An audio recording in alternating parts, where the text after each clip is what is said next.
नमस्कार दोस्तों, कैसे हैं आप लोग। उम्मीद करता हूँ आप स्वस्थ होंगे, अच्छे होंगे, आपकी पढ़ाई अच्छे से चल रही होगी और आप करंट अफेयर रिवाइज कर रहे होंगे। जो भी आपको डाउट होता है करंट अफेयर से रिलेटेड टॉपिक्स न्यूज़ का, वो मुझसे कमेंट करके आप जब जो वीडियो देखते हैं उसके नीचे कमेंट करके आप पूछ सकते हैं, उसका मैं आंसर करूँगा। जो भी आपके डाउट होते हैं, इवन अपने चैनल जो कि व्हाट्सएप का चैनल है, टेलीग्राम पे चैनल है, वहाँ पे आप कमेंट कर सकते हो। अपना जो भी डाउट है आप पोस्ट कर सकते हो, ठीक है। तो आज का सेशन बहुत ज़्यादा इंटरेस्टिंग होगा और जितने इंपॉर्टेंट्स आज के क्वेश्चंस हैं न्यूज़ से रिलेटेड, वो क्वेश्चन फॉर्म में ही जैसा कि हम लोग लेके आते हैं आपके लिए, हम लोग देखते हैं इस सेशन में। आगे बढ़ते हैं, ठीक है। तो चलिए आगे बढ़ते हैं, देखते हैं हमारे सामने पहला सवाल क्या है। हमारे सामने पहला सवाल है प्रोजेक्ट वॉल्ट। किसकी बात हो रही है? Project vault initiative is related to which of the following. मतलब प्रोजेक्ट वॉल्ट पहल निम्नलिखित में से किससे संबंधित है?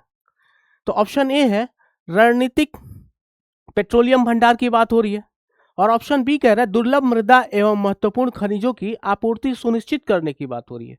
ऑप्शन सी कह रहा है अंतरिक्ष अन्वेषण हेतु वित्त पोषण, मतलब स्पेस एक्सप्लोरेशन के फंडिंग की बात हो रही है। ऑप्शन सी में जैसे स्पेस ऑर्गेनाइजेशन से रिलेटेड जो भी स्कीम योजना चलती है उसके फंडिंग से रिलेटेड बात हो रही है ऑप्शन सी में।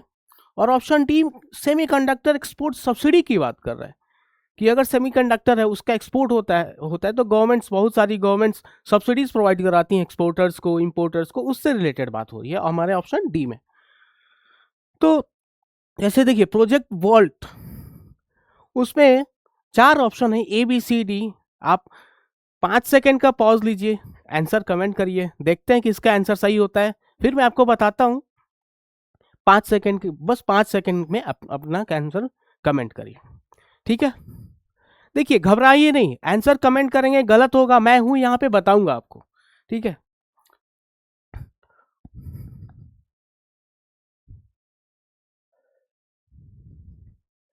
तो हमारा आंसर क्या होगा? हमारा आंसर होगा secure, option B, securing rare earth and critical mineral supply. Securing earth minerals and critical minerals और rare earth and critical mineral supply. सबसे पहले ये प्रोजेक्ट भारत का है, चाइना का है, रशिया का है, यूएस का, ये भी जानना जरूरी है कि ये जो हमारा प्रोजेक्ट वॉल्ट है जिसके बारे में हम बात इस क्वेश्चन में बात हो रही है वो किस देश से रिलेटेड है, तो ये भी जानना बेहद जरूरी है। तो ये अपने देश से नहीं, भारत से नहीं, अमेरिका से रिलेटेड है। अमेरिका से रिलेटेड है ये। जैसे कि आज के समय में रेयर अर्थ मिनरल्स पे चाइना, रेयर अर्थ मिनरल में चीन के पास में रिजर्व बहुत ज़्यादा है, उस पर डिपेंडेंसी को कम करने के लिए ये प्रोजेक्ट अमेरिका ने लॉन्च किया, यूएसए ने लॉन्च किया है। डोनाल्ड ट्रंप जो वहाँ के राष्ट्रपति या प्रेसिडेंट है उन्होंने इसको लॉन्च किया है, ठीक है। तो ये अमेरिका से रिलेटेड प्रोजेक्ट है जिसका नाम है प्रोजेक्ट वॉल्ट, ठीक है। बढ़ते हैं अगले सवाल की तरफ। हमारे सामने अगला सवाल है युवा सहकार। ध्यान दीजिएगा इस पे।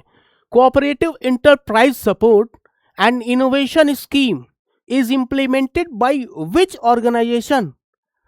हम यहाँ पे मिनिस्ट्री की बात नहीं कर रहे, ऑर्गेनाइजेशन की बात कर रहे हैं कि किस ऑर्गेनाइजेशन के द्वारा इंप्लीमेंट किया जा रहा है ये युवा सहकार, सहकारी उद्यम सहायता एवं नवाचार योजना किस संस्था द्वारा कार्यान्वित की जाती है, ठीक है।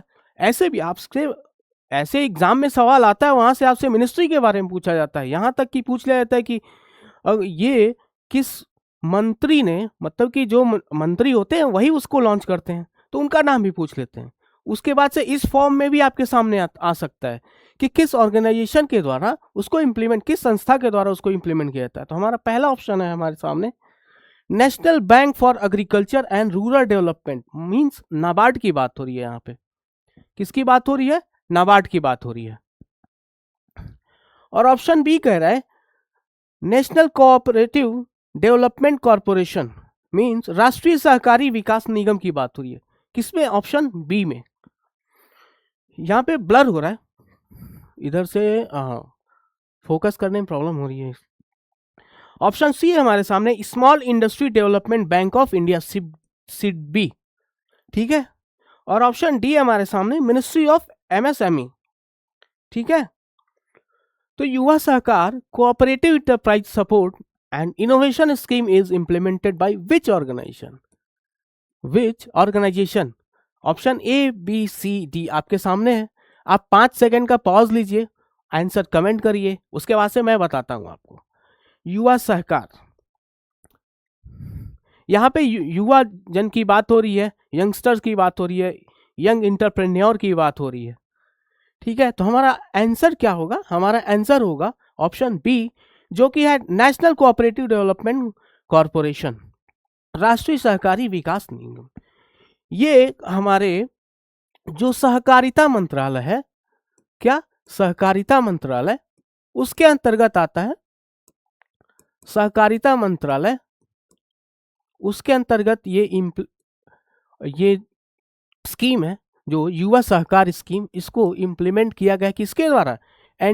एनसीडीसी के द्वारा। किसके द्वारा? एनसीडीसी के द्वारा। और सहकारिता मंत्री कौन है? ठीक है, हमारे अमित शाह जी। ठीक है,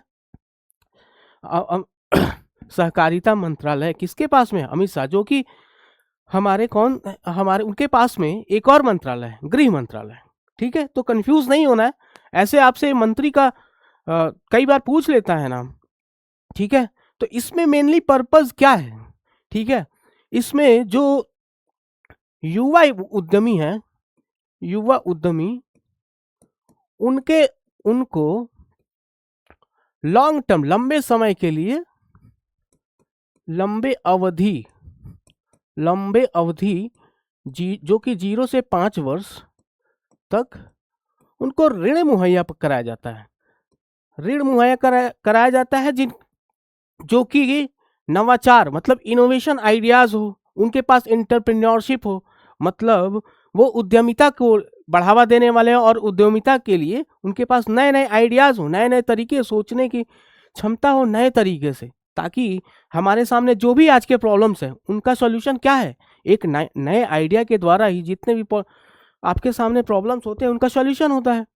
ठीक है, तो इसमें आपको बोला जाएगा 0 से 5 वर्ष के लिए। ठीक है, 0 से 5 वर्ष, और सहकारिता मंत्रालय के अंतर्गत आएगा। किसके कौन से मंत्रालय के अंतर्गत? सहकारिता मंत्रालय। ठीक है, बढ़ते हैं अगले सवाल की तरफ। हमारे सामने अगला सवाल है, उससे पहले मैं आपसे सामने एक सवाल रखता हूं। सिडबी, जो कि अभी हमने बताई, small industry development bank of India, इसका हेडक्वार्टर कहाँ है? ये आप हमें कमेंट करके बताइए, हेडक्वार्टर कहाँ है सिडबी का। ठीक है, बढ़ते हैं अगले सवाल की तरफ। अगला सवाल हमारा है, स्वयं Shakti Sahkar Yojana is implemented by which organisation. देखिए, ये भी सवाल जो है ना, पिछले सवाल से मिलता जुलता है। ठीक है, आइए देखते हैं कि इसका ऑप्शन क्या कह रहा है। राष्ट्रीय कृषि एवं ग्रामीण विकास मंत्रालय, राष्ट्रीय कृषि एवं ग्रामीण विकास बैंक। क्वेश्चन है, स्वयं शक्ति सहकार योजना किस संस्था के द्वारा कार्यान्वित की जाती है? ऑप्शन ए है national bank for agriculture and rural development, पहले के जैसा ही, नाबार्ड है ऑप्शन ए। ऑप्शन बी है राष्ट्रीय सहकारी विकास निगम, और ऑप्शन सी है हमारे सामने ministry of women and child development, महिला एवं बाल विकास मंत्रालय। ऑप्शन डी है small industries development bank of India, SIDBI. ठीक है, अभी पिछले सवाल में मैंने इसका आपसे हेडक्वार्टर पूछा। आप 5 सेकंड का पॉज लीजिए, इसका आंसर कमेंट करिए आप। किसका? स्वयं शक्ति सहकार योजना। इसके पहले सवाल में क्या था? युवा सहकार की बात हो रही थी, और यहां पे हमारे सामने किसकी बात हो रही है? स्वयं शक्ति सहकार योजना की बात हो रही है। तो इसका आंसर भी ऑप्शन बी होगा, जो कि है राष्ट्रीय सहकारी विकास निगम, नेशनल कोऑपरेटिव डेवलपमेंट कॉरपोरेशन। इसके बारे में मैंने आपको बताया पिछले ही क्वेश्चन में कि ये हमारे किस पे आता है? सहकारिता मंत्रालय में, सहकारिता मंत्रालय के अंतर्गत आता है। और युवा सहकार में हम युवा की बात करते हैं, यहाँ पे स्वयं शक्ति सहकार के में यहाँ पे सेल्फ हेल्प ग्रुप्स जो होती हैं महिलाएं, उनकी बात हो रही है। वहां उन सेल्फ हेल्प ग्रुप्स में जो महिलाएं होती हैं उन्हें कम ऋण पे, कम ब्याज पे उन्हें लोन मुहैया कराया जाता है, ताकि वो सामाजिक आर्थिक जो गतिविधियों में वो अच्छे से पार्टिसिपेट कर सके और उन्हें एक रिलायबल सोर्स उनके पास हो, ताकि अगर उन्हें किसी अपने बिजनेस में आगे बढ़ना है तो उन्हें पता है कि हम यहाँ इस बैंक के पास जाएंगे तो हमें यहाँ से ऋण मिलेगा, और जो कि सस्ता ऋण होगा। और इसमें आपको जो सेल्फ हेल्प ग्रुप की जो महिलाएं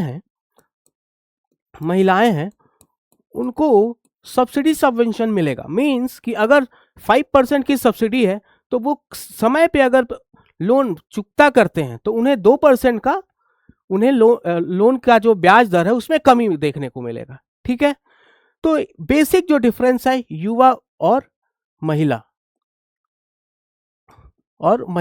इस सवाल में महिला सेल्फ हेल्प ग्रुप की बात हो रही है और पिछले सवाल में हम युवा जन की बात कर रहे थे। बढ़ते अगले सवाल की तरफ। अगला सवाल है हमारे सामने द 39th एडिशन, ये ध्यान देने वाली बात है, 39th edition of Surajkund international craft mela is being held where, कहां, and which country is partnered nation. Bharat में सूरजकुंड इंटरनेशनल क्राफ्ट मेला है, लगा हुआ है 39th एडिशन का, वो कहाँ आयोजित हो रहा है और कौन सा देश जो भागीदार देश है।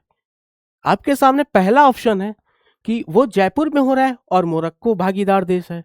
ऑप्शन बी है फरीदाबाद हरियाणा में हो रहा है और मिस्र भागीदार देश है। ऑप्शन सी है गुरुग्राम में हो रहा है, जो कि कहाँ है, हरियाणा में ही है, और फ्रांस भागीदार देश है। और ऑप्शन डी है नई दिल्ली में हो रहा है और ईरान पार्टनर कंट्री है। तो आप 5 सेकंड का पॉज लीजिए, खुद से सोचिए, आपके पास जो भी इंफॉर्मेशन है उससे खुद से सोचिए और आंसर कमेंट करिए। ठीक है, option A Jaipur Morocco, option B Faridabad Egypt मिस्र, option C Gurugram France, option D New Delhi और ईरान। ए बी सी और डी में आपका आंसर कौन सा है? तो इसका आंसर क्या है? Option B Faridabad Haryana. और पार्टनर सहयोगी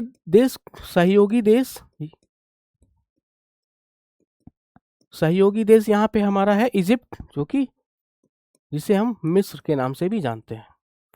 ठीक है, ये 39th एडिशन का है फेस्टिवल क्राफ्ट 39th एडिशन। और यहाँ पे जितने भी क्राफ्ट मेला में जितने भी शिल्प कलाएं हैं उनका प्रदर्शन होता है। और इसका मेन पर्पस है कि जो वैश्विक स्तर पे जो शिल्प कलाएं हैं उनका प्रदर्शन करने के बाद में जो एग्रीमेंट्स होते हैं उनका जो एक सांस्कृतिक एक्सचेंज होता है उसका अवलोकन करना, उसका डेवलपमेंट और इनोवेशन से रिलेटेड यहाँ पे चर्चाएं होती हैं और जो शिल्प कलाएं हैं उनका प्रदर्शन होता है। बढ़ते हैं अगले सवाल की तरफ। हमारा अगला सवाल है the book Chhattisgarh 25 shifting the lens has been published by which publication house. यहाँ पे देखिए, यहाँ पे राइटर की बात नहीं हो रही है, पब्लिकेशन हाउस की बात हो रही है। ये भी ऐसे भी आपके सामने सवाल आपके एग्जाम में देखने को मिल सकता है। छत्तीसगढ़ 25 शिफ्टिंग द लेंस पुस्तक किस प्रकाशन द्वारा प्रकाशित की गई है? ऑप्शन ए है हमारे सामने नेशनल बुक ट्रस्ट, और ऑप्शन बी है भारत प्रकाशन, ऑप्शन सी है साहित्य अकादमी, ऑप्शन डी है हमारे सामने publication division government of India. Option D कह रहा है कि भारत सरकार के द्वारा इसको प्रकाशित किया गया। आप 4 सेकंड का पॉज लीजिए, 5 सेकंड का पॉज लीजिए, लेकिन आंसर कमेंट करिए, फिर मैं आपको बताता हूं कि नेशनल बुक ट्रस्ट है या फिर भारत प्रकाशन है या फिर साहित्य अकादमी है।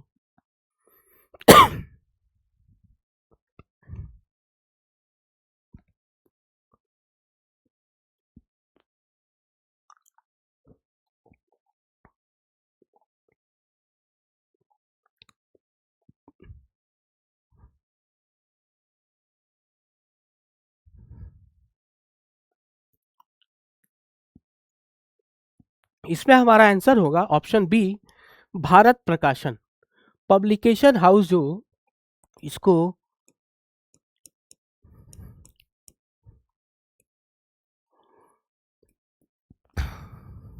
कौन करेगा, कौन किसके द्वारा हुआ है, भारत प्रकाशन के द्वारा,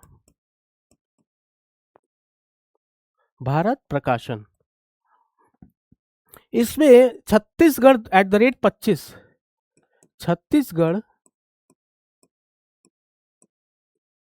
@25 की बात हो रही है। यहाँ पे 25 की बात इसलिए हो रही क्योंकि जब से छत्तीसगढ़ बना है तब से लेके 2000 से 2025 तक की जो इसकी छत्तीसगढ़ राज्य के विकास की जो यात्रा है, उसमें जो गवर्नेंस मॉडल है, जो इकोनॉमिक ग्रोथ है, उसकी बात हो रही है। और वहाँ के जो लोग हैं उनकी जो सिक्योरिटी है, उनके लिए जो स्कीम्स हैं, उसकी बात हो रही है इस बुक में। इसीलिए इसका नाम छत्तीसगढ़ @25, यहाँ पे 25 साल से समझा जा सकता है। ठीक है, बढ़ते हैं अगले सवाल की तरफ। उससे पहले एक चीज मैं आपको और बताना चाहता हूं, जो हमारा ये सूरज कुंड इंटरनेशनल क्राफ्ट मेला था, आपसे एग्जाम में एग्जामिनर पूछ सकता है कि इस जो इंटरनेशनल क्राफ्ट मेला है इसका थीम क्या है, पूछ सकता है आपसे। क्योंकि देखिए एग्जाम्स में एग्जामिनर आपसे कैसे भी क्वेश्चन फ्रेम करके पूछ सकता है, और थीम उसका फेवरेट फ्रेम होता है क्वेश्चन का, तो पूछ सकता है। तो इसका क्या होगा आंसर,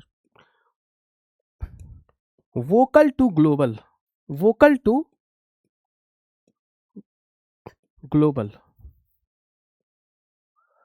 यहां पे देखिए इस चीज से भी आप एक और जो है वोकल फॉर लोकल, उससे आपको कंफ्यूज नहीं हो रहा है।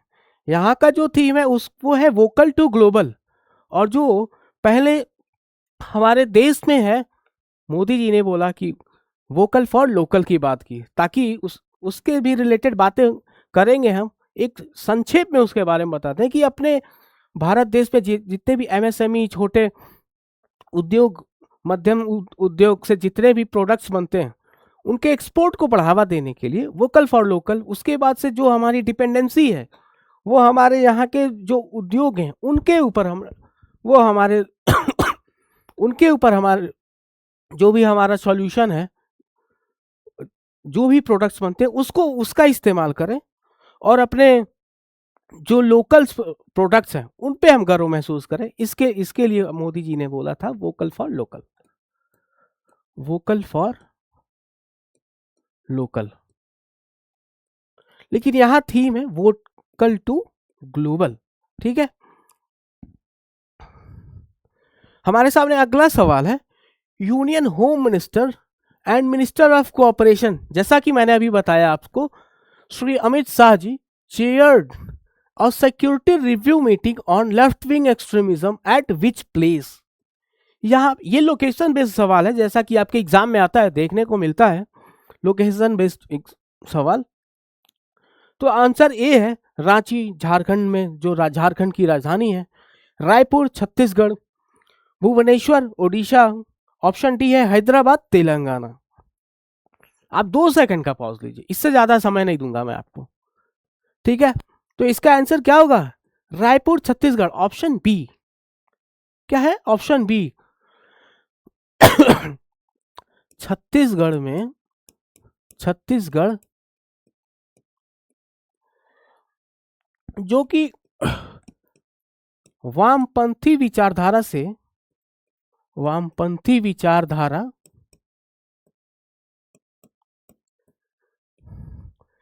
छत्तीसगढ़ जो कि वामपंथी विचारधारा से का बहुत ज्यादा प्रभावित है। वो जो एरिया है ऐसे करके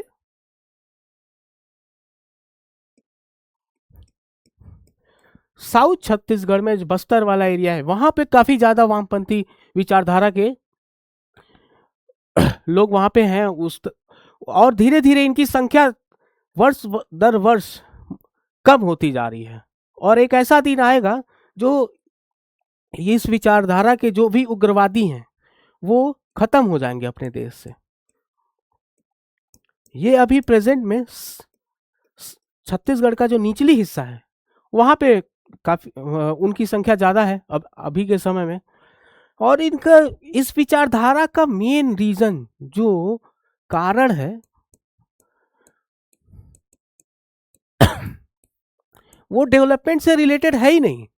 जैसे हम यहाँ पे हम कहते हैं डेवलपमेंट मतलब कि रोजगार हो हमारे पास में, ये सारी बातें करते हैं, रोजगार हो हमारे पास, अच्छी शिक्षा की सुविधा हो हमारे पास, इसकी बात ही नहीं होती है वहां पे। वहां पे उनका जो मुद्दा होता है वो दूसरा मुद्दा होता है, क्योंकि अगर उनका मुद्दा होता विकास तो इस विचारधारा से वो कब के अलग हो गए होते। ठीक है, इस टॉपिक को हम लोग डिस्कस करेंगे डिटेल में। Left wing extremism, left wing extremism, left wing extremism को हम लोग डिटेल में डिस्कस करेंगे। एक अलग इसमें एक सेशन लूंगा मैं और उसमें आपसे डिस्कस करेंगे, काफी इंटरेस्टिंग सेशन होगा वो। ठीक है, बढ़ते हैं अगले सवाल की तरफ। हमारा जो अगला सवाल है वो काफी इंटरेस्टिंग है, साइंस से रिलेटेड है और इस 21वीं सदी का जो टेक्नोलॉजी है उससे रिलेटेड है। ठीक है, quantum valley is being developed eight which location. देखिए ये सवाल तो लोकेशन बेस्ड है, लेकिन इस सवाल का इंपॉर्टेंस अपने आप में एक अलग इंपॉर्टेंस है जो एग्जाम के पॉइंट ऑफ व्यू से काफी ज्यादा महत्वपूर्ण है। एग्जाम में आपसे पूछ सकता है एग्जामिनर आपसे, quantum valley is being developed eight which location. Option A है हमारे सामने बेंगलुरु कर्नाटका, जो कि आईटी हेड है, आईटी हब है बेंगलुरु। हैदराबाद तेलंगाना, ऑप्शन बी है। ऑप्शन सी है अमरावती आंध्र प्रदेश। ठीक है, ऑप्शन डी है विशाखापत्तनम आंध्र प्रदेश। ठीक है, आप 5 सेकंड का पॉज लीजिए, आप आंसर कमेंट करिए, फिर मैं आपको बताता हूं, आपके साथ डिस्कस करता हूं क्वांटम वैली कहां पे उसको डेवलप किया जा रहा है।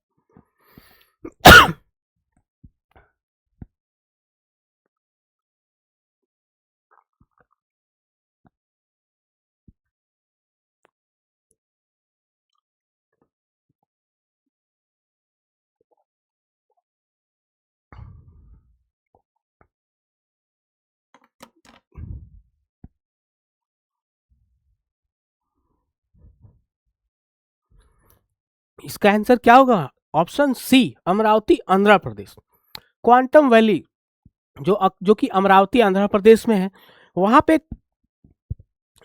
इसकी नींव रखी गई है अमरावती में। अमरावती कहाँ है? आंध्र प्रदेश। वहां के चीफ मिनिस्टर अभी चंद्रबाबू नायडू साहब हैं। ठीक है, वहां पे क्वांटम वैली को, जो कि अमरावती को नेक्स्ट जनरेशन के नेक्स्ट जेन टेक्नोलॉजी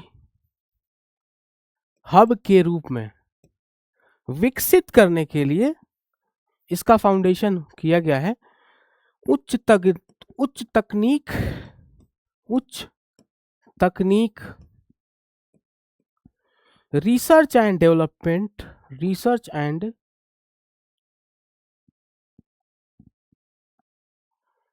उच्च तकनीक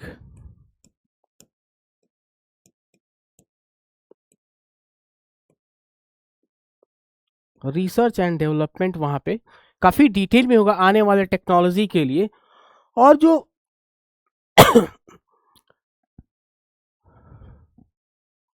और वहां पे जो इकोसिस्टम डेवलप किया गया, इकोसिस्टम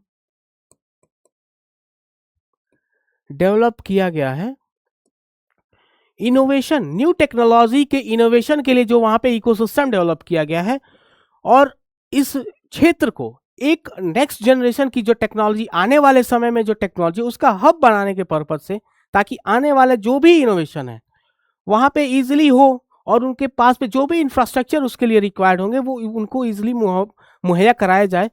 इसलिए यहाँ पे क्वांटम वैली को वहां पे कहाँ पे, अमरावती आंध्र प्रदेश में डेवलप किया जा रहा है। बढ़ते हैं अगले सवाल की तरफ। हमारे सामने अगला सवाल है, देखिए यहाँ पे भी क्वांटम की बात हो रही है। National quantum mission aims to achieve which of the following, which of the following का उद्देश्य क्या है, यहाँ पे उद्देश्य की बात हो रही है। ठीक है, ऑप्शन ए है promote space tourism, space tourism मतलब कि अंतरिक्ष पर्यटन की बात हो रही है ऑप्शन ए में। ऑप्शन बी में हो रहा है develop a vibrant ecosystem in quantum technology and application, quantum प्रौद्योगिकी एवं अनुप्रयोगों में सशक्त पारिस्थितिक तंत्र विकसित करना। और ऑप्शन डी है परमाणु विद्युत संयंत्र स्थापित करना। और ऑप्शन डी है हमारे सामने एक्सपैंड सेमीकंडक्टर एक्सपोर्ट ओनली। इससे पहले मैं आपसे डिस्कस किया था कि जहां कहीं भी जिस भी ऑप्शन में सवाल में आपको ओनली मिलता है वहां पे थोड़ा सा अलर्ट रखना है अपने आप को, ताकि हमारा सवाल गलत ना हो जाए। आता हुआ सवाल जब गलत होता है तो वो काफी ज्यादा दुख देता है।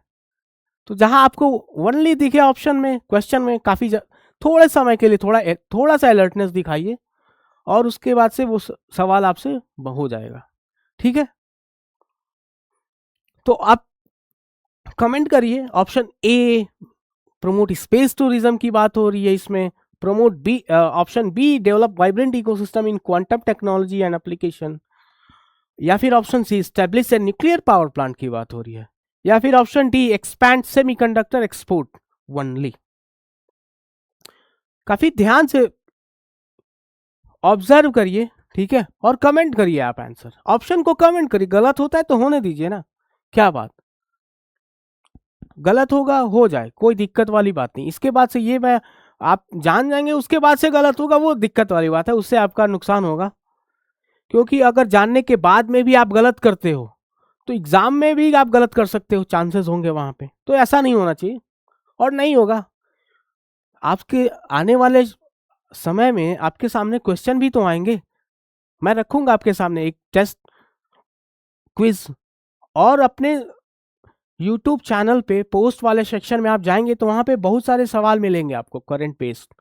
उसको आप जाइए वहां पे, उस पेज को विजिट करिए और जो भी आपके सामने सवाल है उसको अटेम्प्ट करिए, उस क्विज को अटेम्प्ट करिए, ठीक है, आंसर करिए, वहां से भी आपको बहुत सारा इंफॉर्मेशन मिलेगा।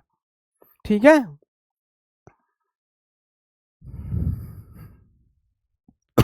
तो इसका आंसर क्या होगा, option sorry, option B develop a vibrant ecosystem in quantum technology and application. देखिए ये 2023 में ये मिशन, क्वांटम मिशन जिसकी बात हो रही है यहाँ पे, वो लॉन्च हुआ 2023-24 से 2030-31, इतने वर्षों के लिए 6,000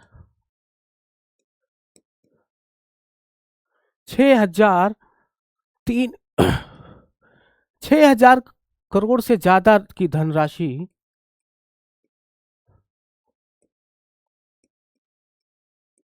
6,000 से करोड़, 6,000, एक मिनट, 6,000 करोड़ से ज्यादा की धनराशि एलोकेट की गई, किसके लिए, क्वांटम मिशन के लिए, नेशनल क्वांटम मिशन के लिए इतनी धनराशि एलोकेट की गई, जो कि 2023-24 से 2030-31 तक के लिए एलोकेट की गई। ठीक है, तो आपको ये ध्यान रखना है, एक तो डाटा याद रखना है कि एलोकेशन कितने फंड का एलोकेशन हुआ, ठीक है, और उसके बाद से इसका मेन पर्पस क्या है, किस लिए ये मिशन लॉन्च हुआ। ठीक है, बढ़ते हैं अगले सवाल की तरफ। हमारे सामने अगला सवाल है, the headquarter of national biodiversity authority NBA, जिसको शॉर्ट में एनबीए बोलते हैं, is located at which place. यहाँ पे हेडक्वार्टर की बात हो, जैसे अभी देखा मैंने आपसे पूछा कि सिडबी का हेडक्वार्टर क्या है, उसका आप आंसर कमेंट करिए। यहाँ पे सवाल ही है कि एनबीए जो नेशनल बायोडाइवर्सिटी अथॉरिटी है उसका हेडक्वार्टर कहाँ पे है?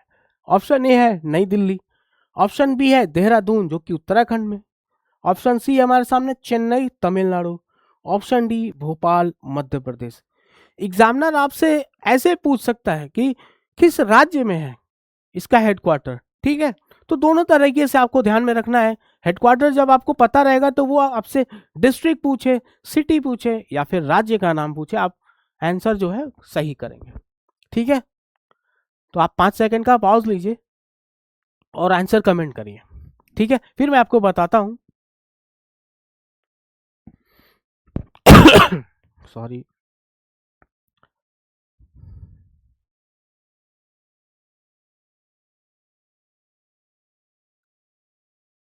हमारा आंसर होगा हेडक्वार्टर चेन्नई तमिलनाडु में, जो कि तमिलनाडु में। हेडक्वार्टर कहाँ है? चेन्नई में, जो कि तमिलनाडु में। कहाँ पे है? तमिलनाडु में। और बायोडाइवर्सिटी एक्ट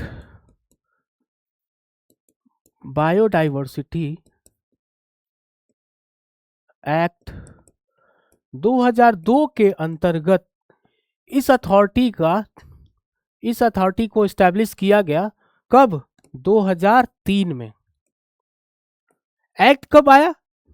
2002 में। और इस अथॉरिटी का एस्टेब्लिशमेंट कब हुआ? 2003 में, ठीक है। और आपसे एग्जामिनर ये भी पूछ सकता है कि किस मंत्रालय के अंतर्गत ये आएगा। तो ministry of environment, forest and climate change.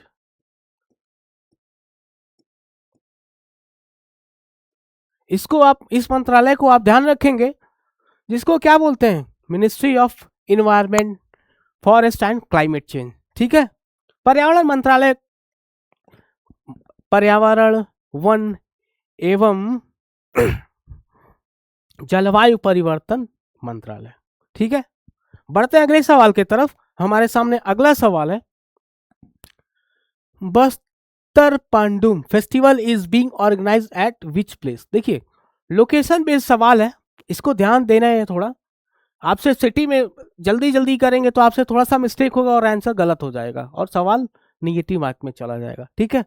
तो ऑप्शन ए है रायपुर, ऑप्शन बी है दांतेवाड़ा, ऑप्शन सी है जगदलपुर, ऑप्शन डी है बिलासपुर। देखिए इसके पहले जो सेशन लिया था मैंने, उसमें काफी डिटेल में बात किया था हम लोगों ने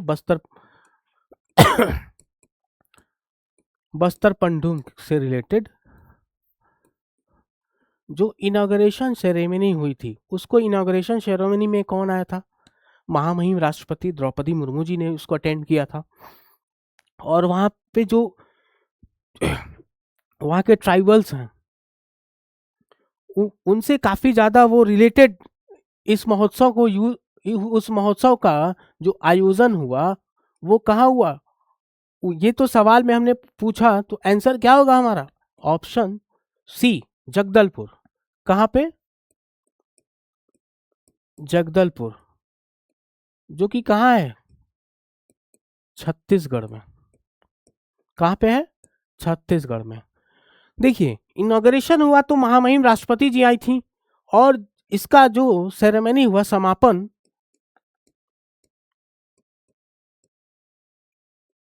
वो किसके द्वारा अटेंड किया गया? श्री अमित शाह जी। श्री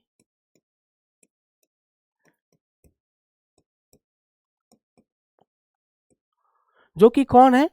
सहकारिता मंत्री, उसके साथ साथ में गृह मंत्री अपने देश के, ठीक है। तो बढ़ते हैं अगले सवाल की तरफ। हमारे सामने अगला सवाल है, consider the following statement regarding the Asian indoor athletics championship. Asian indoor athletics championship के संबंध में निम्नलिखित कथनों पर विचार करिए।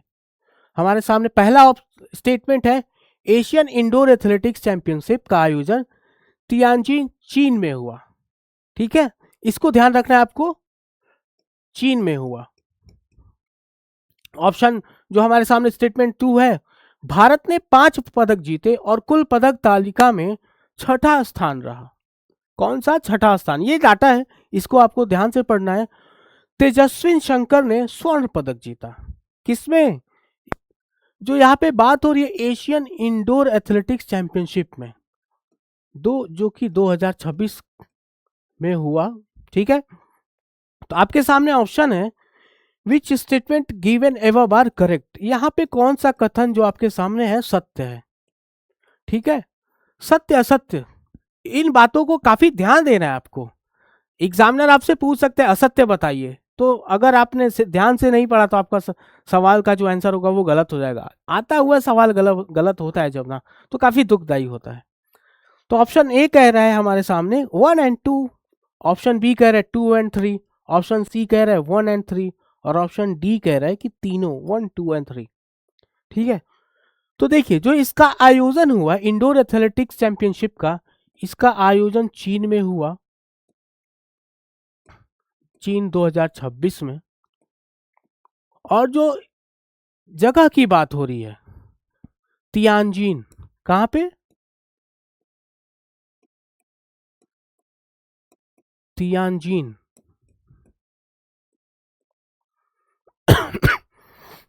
यहां इसका आयोजन हुआ। और पदक तालिका में पहले नंबर पे चीन, पहले नंबर पे चीन था, पहले नंबर पे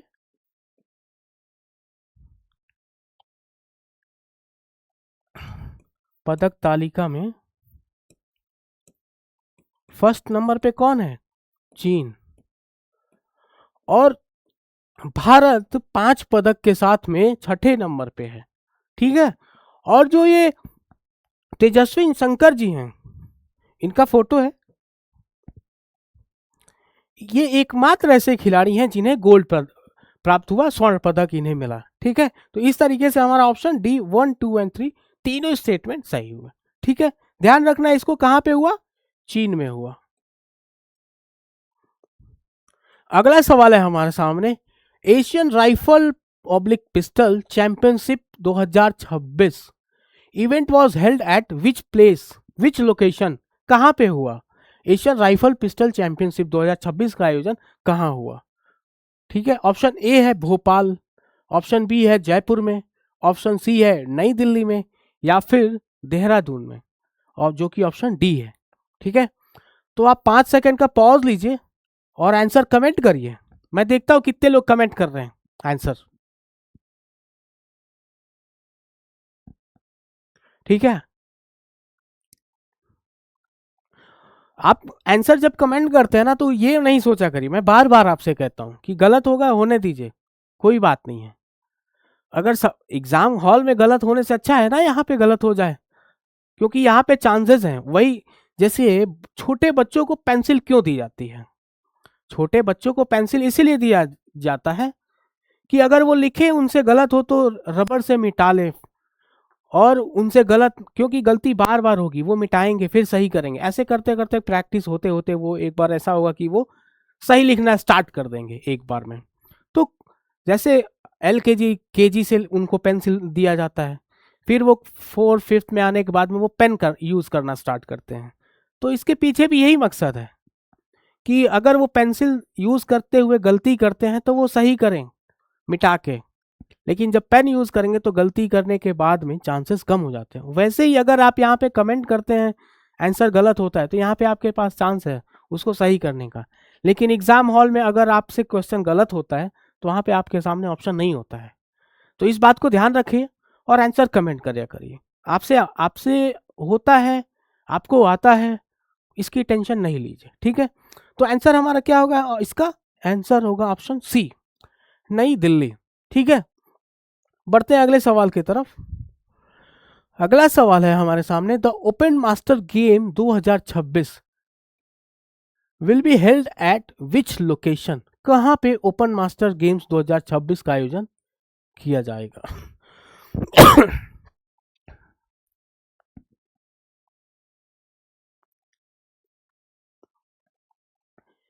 देखिए गेम का जो सेक्शन होता है ना, एग्जामिनर का काफ़ी ज़्यादा फेवरेट होता है। वहाँ से एग्जामिनर आपसे सवाल बनाता है और करंट से रिलेटेड जो न्यूज़ होते हैं और ज़्यादा आपको डिटेल में थोड़ा जाना होता है। तो आपके लिए यहाँ पे मैं लेके आता हूँ सारे जो गेम से रिलेटेड है, स्पोर्ट्स से रिलेटेड न्यूज़ है, आपके एग्जाम के सेम फॉर्मेट में जैसा कि सवाल आता है वैसा ही आपके सामने दिखता है यहाँ पे। ठीक है, तो कोई भी न्यूज़ आपसे छूटेगा नहीं, इस बात से आप निश्चिंत रहिए। ठीक है, तो बढ़ते हैं सवाल के आंसर की तरफ। पहला ऑप्शन है दुबई, दूसरा ऑप्शन है दोहा कतर, ऑप्शन सी है अबू धाबी जो कि यूएई में है, और ऑप्शन डी है हमारे सामने रियाद जो कि कहाँ है, सऊदी अरब में। तो ऑप्शन सी हमारा करेक्ट आंसर होगा, अबू धाबी, यूनाइटेड अरब अमीरात, जिसको यूएई बोलते हैं। ठीक है, 2026 का जो संस्करण है कहाँ होगा, यूएई अबू धाबी में। ठीक है, बढ़ते हैं अगले सवाल की तरफ। हमारा अगला सवाल है काफी ज्यादा इंटरेस्टिंग है, साइंस फील्ड से, साइंस एंड टेक वाले सेक्शन में आप इसको देख सकते हैं। वीओ चिदम्बरम, वीओ चिदम्बरनार बंदरगाह भारत का पहला एंटी ड्रोन सिस्टम तैयार करने वाला पोर्ट बना है। इसका संबंध किस राज्य से? मेनली ये लोकेशन बेस्ड है कि ये जो बंदरगाह है कौन सा, इसका नाम आपको ध्यान रखना है।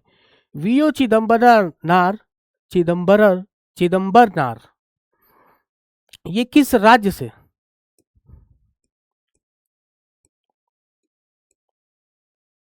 संबंधित है? ऑप्शन ए है तमिलनाडु, ऑप्शन बी है आंध्र प्रदेश, ऑप्शन डी है ओडिशा, और ऑप्शन डी है हमारे सामने महाराष्ट्र।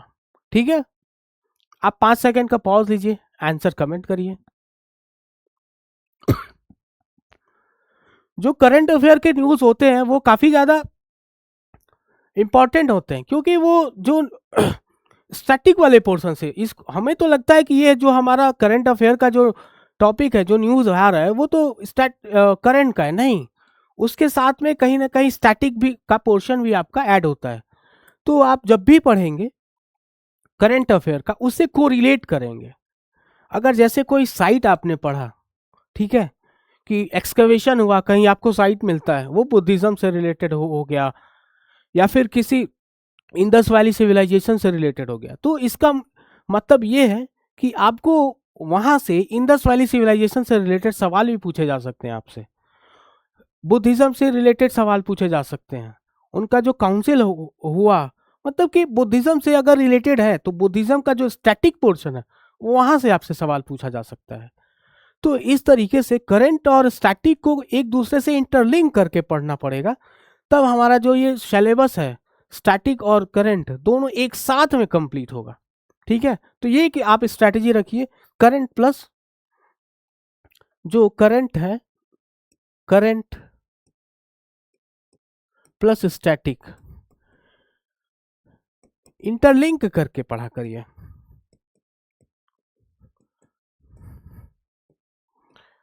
आपके सामने जो सेशन होता है वो ऐसा ही रहता है कि जो करंट की न्यूज होती है उससे स्टैटिक का पोर्शन कोई भी रिलेटेड होता है, वो ज्योग्राफी का हो, हिस्ट्री का हो, और या फिर पॉलिटी का हो, ये किसी भी सब्जेक्ट से, इकोनॉमिक्स का भी सवाल आपके सामने होता है, न्यूज आती है, उससे रिलेटेड जो स्टैटिक पोर्शन होता है वहां से आपके सामने यहाँ पे आपको स्क्रीन पे सवाल दिखता है। ठीक है, तो ऐसे ही पढ़ने के बाद से कंफ्यूजन थोड़ा दूर होता है, और एग्जाम में जो सवाल आते हैं वो गलत नहीं होते हैं। तो हमारा ऑप्शन ए करेक्ट आंसर होगा। कहाँ पे है, तमिलनाडु। Option A Tamil Nadu. बढ़ते हैं अगले सवाल की तरफ। सवाल number 15, recently who issued India's first fully digital FPI licence? किस बैंक के द्वारा हाल ही में भारत का पहला पूरी तरीके से डिजिटल एफपीआई लाइसेंस जारी किया गया? ऑप्शन ए है Punjab national bank PNB, option B है Kotak Mahindra bank, option D है कैनरा बैंक, और option C Canara bank, option D है बैंक ऑफ बड़ौदा। ठीक है, आप आंसर कमेंट करिए, 2 सेकंड, इससे ज्यादा नहीं दूंगा मैं इस सवाल में। Punjab national bank, Kotak Mahindra bank, Canara bank, या फिर बैंक ऑफ बड़ौदा? तो हमारा आंसर क्या होगा, Kotak Mahindra bank, option B, Kotak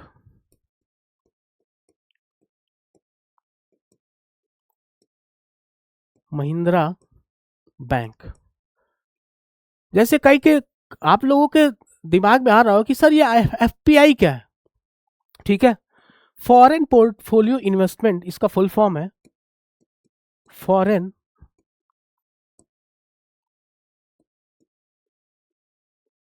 portfolio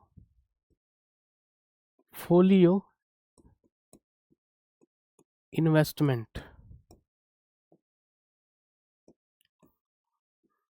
ये हमारे इकोनॉमिक्स का सेक्शन है, ठीक है। देखिए जैसे कोई बाहर का आप, जैसे कोई विदेश में बैठा है, जैसे कि मान लीजिए यूएस का कोई सिटीजन है, वो आपके सामने आपके कंट्री में मतलब भारत के किसी कंपनी में निवेश करना चाहता है, ठीक है। तो वो उसके पास दो ऑप्शन है, एफडीआई एफपीआई, मतलब कि फॉरेन डायरेक्ट इन्वेस्टमेंट, या फिर एफपीआई उसके पोर्टफोलियो में इन्वेस्ट करना।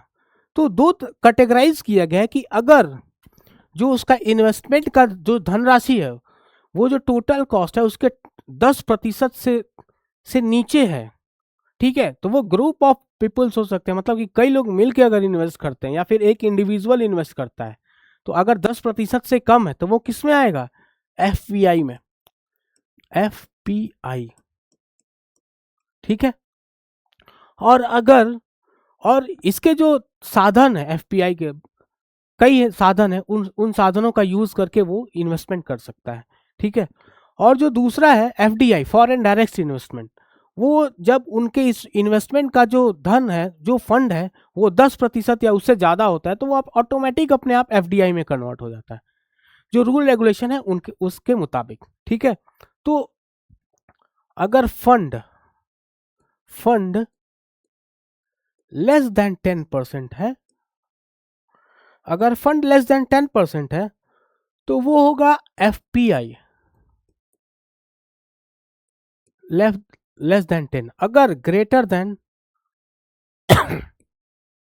फंड अगर है ग्रेटर देन 10% है तो होगा वो एफडीआई, फॉरेन डायरेक्ट इन्वेस्टमेंट, ठीक है। इस तरह ये दोनों एक बेसिक जो डिफरेंस है एफपीआई और एफडीआई में वो यही है कि 10% से कम तो क्या होगा एफपीआई, और 10% से ज्यादा तो क्या होगा एफडीआई, ठीक है। तो इस तरीके से आज का जो सेशन है उसमें करंट अफेयर के जितने न्यूज थे उनसे जैसे आपके सामने एग्जाम में सवाल बन सकता है उस तरीके से आपके सामने ये सारे सवाल 15 जो कि 15 सवाल है वो आपके सामने है। इसी तरीके से आपके साथ अगले सेशन में जो न्यूज रहेगी उससे रिलेटेड जो भी सवाल बनेगा, जिस तरीके से फ्रेम हो सकता है आपके एग्जाम में उस तरीके के सवाल आपके सामने दिखेंगे। और आप घबराइए नहीं, आंसर कमेंट किया करिए, ठीक है। और आने वाले जो भी एग्जाम हैं उनके से रिलेटेड जो भी टॉपिक्स हैं वो आपके यहाँ कवर होंगे, आपको और कहीं दूसरे सोर्स पे जाने की ज़रूरत ही नहीं पड़ेगी, यहीं से आपका सारा करंट अफेयर की जो न्यूज़ है वो कवर होगी, और कितने फैमिलियर तरीके से एग्ज़ाम में जो आता है सवाल उसी फॉर्मेट में आपसे सॉल्व होगा और टॉपिक्स कवर होंगे। उसके साथ में स्टैटिक का जो पोर्शन है वो भी आपका साथ के साथ कवर होता चला जाएगा, ठीक है। तो मिलते हैं आपसे अगले सेशन में। Thank you so much.